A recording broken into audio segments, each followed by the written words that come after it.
Good afternoon, or good morning, or good evening, whichever time you find yourself watching this video. Welcome back to the channel. Life is hard, don't complain. I'm sure not gonna. So a very exciting unboxing today. It's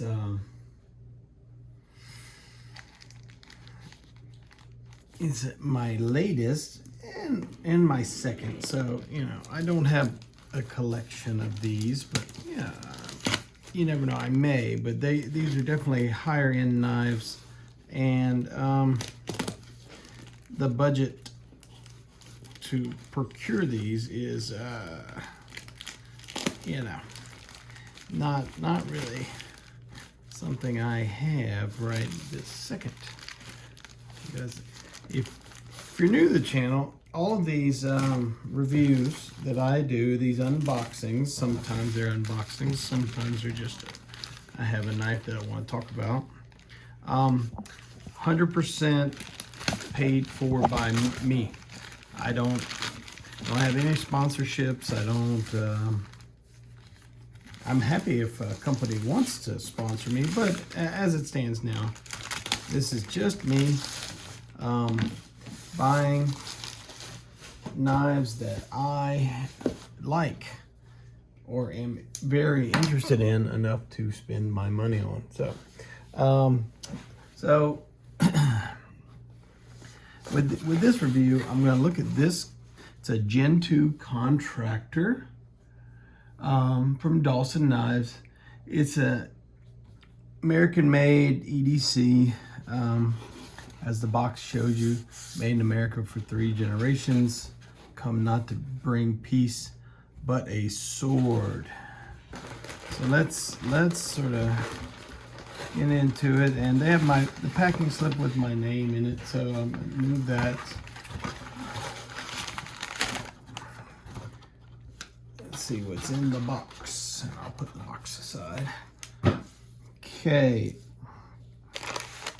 take care of them and they'll take care of you. Some QR codes with the warranty, care and keeping of your Dawson knife. Thank you. Bookmark, reviews and testimonies. They're just asking you to do a review. Here is the certificate of authenticity. The Contractor CPM-MagnaCut steel, carbon fiber Kydex sheath, Rockwell of 61 to 62. Pretty hard, but MagnaCut allows for that. G10 handle, the Arizona copper finish, and it has the retail, and this is serial number 11. So pretty cool. Date 5/28/25. I just got this. So let's look at it.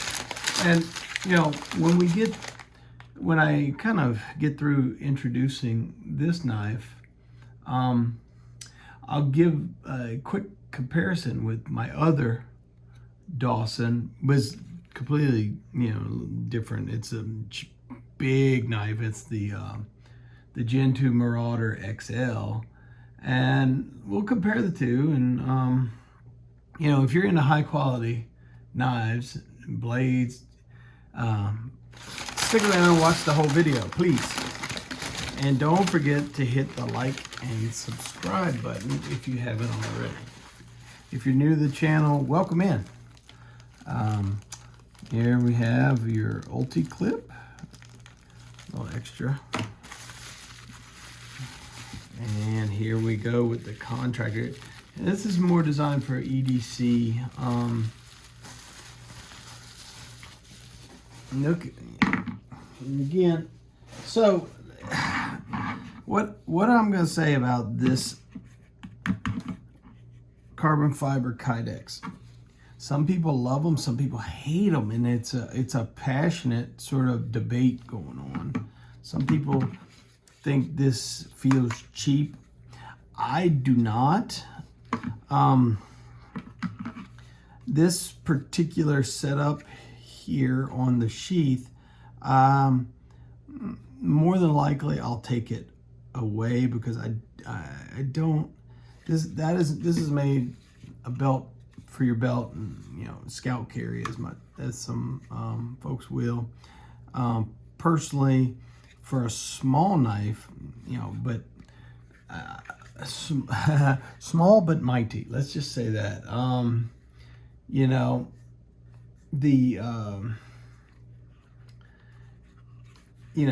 The thickness, and you can see, and I haven't taken it out yet, but you can see the thickness of the full tang design. It's 0.21 of an inch, so it's almost a quarter of an inch thick of MagnaCut. It's about 4.5 inch blade, and with a blade like this, I will either neck knife it. Now this knife is kind of heavy compared to, I don't have it down here, but I have a Speed Goat 2.0 by Montana Knife Company, and I guess I need to do a review of that guy because it's pretty awesome. That is a similar size, overall lengthwise knife, and maybe I'll do a knife battle with those. I've gotten good response from that, but anyway, I carry that as a neck knife. Let's shake it. Can you? Okay. So great retention in the Kydex sheath.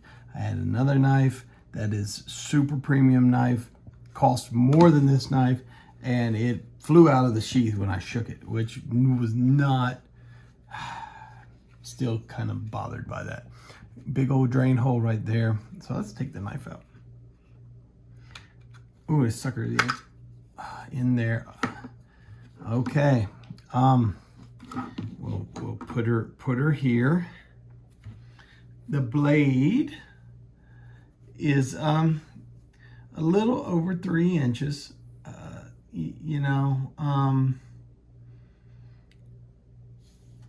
If you looked at the, I'm talking about the cutting edge. Ooh, hold on here.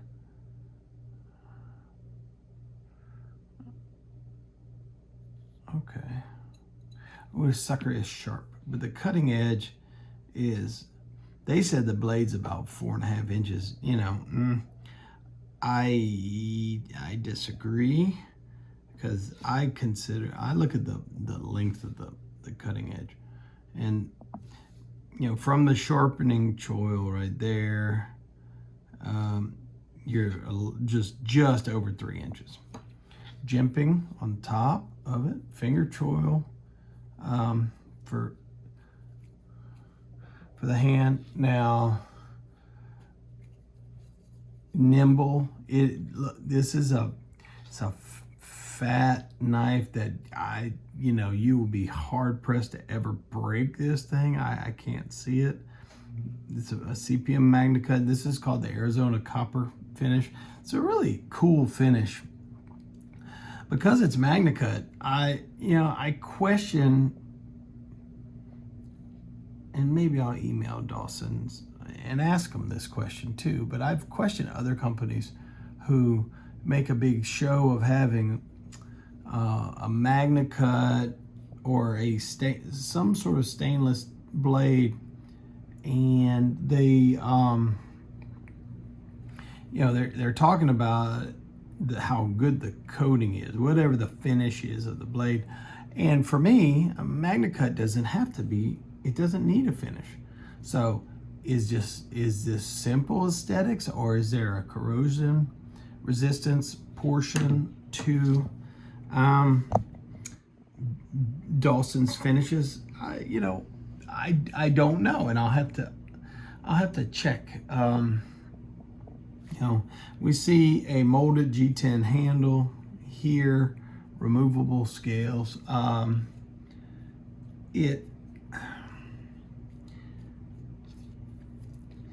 It's interesting. This knife, boy, you get a good hard grip on this sucker, and it stays put.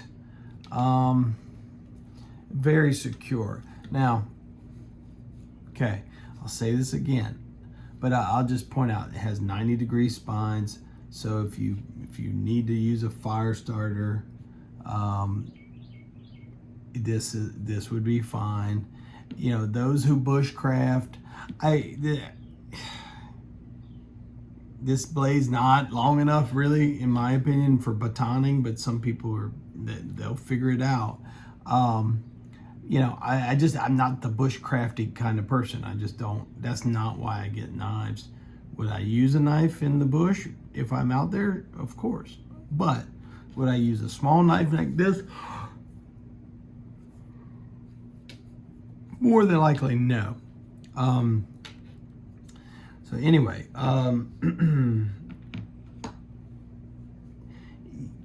I like the grip. It's, if I would have any like commentary for this, if you see the grip itself, besides the very ends of it, let me just make sure we can see this guy good. It's fairly uniform in its shape. If you know, I was giving my opinion on the design, I would taper this a bit more, have a more shallow angle, kind of, but only because when I'm grabbing it here, it just feels like I want a little less meat right here. It might be my personal preference, but that's the only thing I really will point out. You know, Dawson since 1973, they have their sort of logo here, CPM-MagnaCut, made in the USA. So it's a really, I like the knife. I like it a whole lot.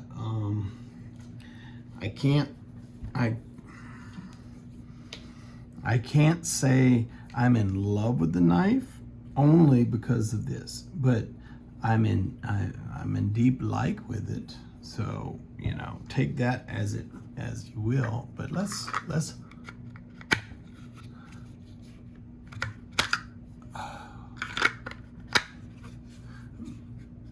it's very secure in the sheath. And as I promised at the beginning of the video, let's compare this knife and his big brother. Okay, you know, really final thoughts on this. If you're looking for an EDC knife that you never had to worry about breaking, that, you know, it's small enough to go in your pocket or on your belt if you choose that configuration, is pretty damn perfect. I cannot say a bad thing about it. Now, here's his big brother, the Marauder. We got the Contractor and the Marauder. And what I'll do is, let's see, we're gonna put them on from the sharpening choil there, so you get a good sense of the size difference, and you know how they definitely share DNA, right? So let's zoom in a little bit more. Okay, so you know, the Marauder is not your EDC. It's, some call it a survival knife. You know, I think, I don't necessarily like the idea of that term, survival knife. I buy knives for a couple of different reasons. One, if I'm just wanting to support a knife maker. One, I want a knife that I can rely on. And part of that reliance is the knife stabby? Is it, how is the edge retention gonna be? Some people get caught up in steel. You know, when they advertised, this one's in MagnaCut as well, and so they're both in MagnaCut. Well, do I like MagnaCut? Of course. Do I like Crucible? Rest in peace. Yes. Why? It's American-made steel. You know, you can get into the powder steel, metallurgy, and all that business, but I don't geek out that much. I know about MagnaCut from what I've read, from what people say. If this was in a 3V, would I have purchased it? Yes. Hell, some good knife makers use 1095, and it's wonderful. Knives come out great. So I think there's a guy Metal on his channel is Metal Complex, and he talked about, you know, who if you're getting too caught up in the type of steel it is and edge retention and things like that, you're probably overthinking it. And you're buying into hype and things like that. I have noticed with Crucible, which is the steel manufacturer of MagnaCut, with them filing for bankruptcy, and I believe, I forget the name, someone told me they've been purchased. There's a lot of backstock of these steels, but everybody started making knives in the last 6 months. MagnaCut, everything's MagnaCut. So is it the knife maker's preference to use MagnaCut, or did they get a great steel at a super price? I don't know. But for the case of this,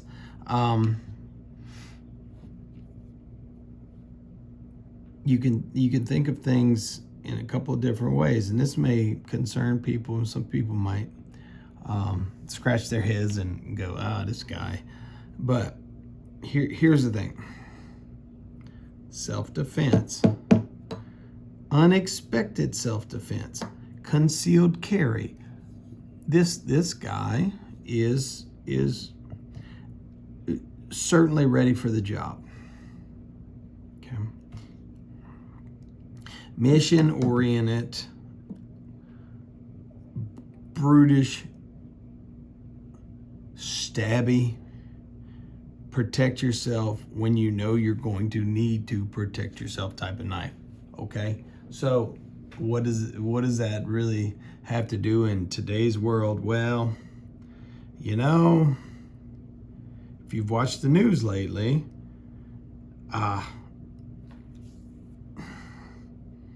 you may or may not agree with bombing nuclear facilities in Iran.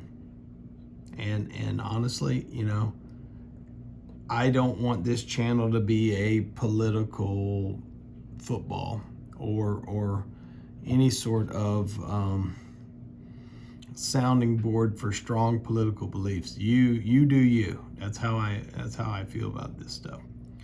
However, on the flip side of that, a lot of the news media, and I'm not a fan of the news media per se, talk about, the sleeper cells. Is Iran or is some bad actor going to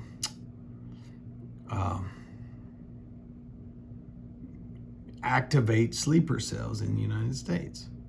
So, with that being the case, if you are someone who has a concealed carry permit, carry. I'm not going to mention what you should be carrying because I think YouTube gets a little weird about things like that. And in some states, if you want to carry one of these guys, you have to have a permit.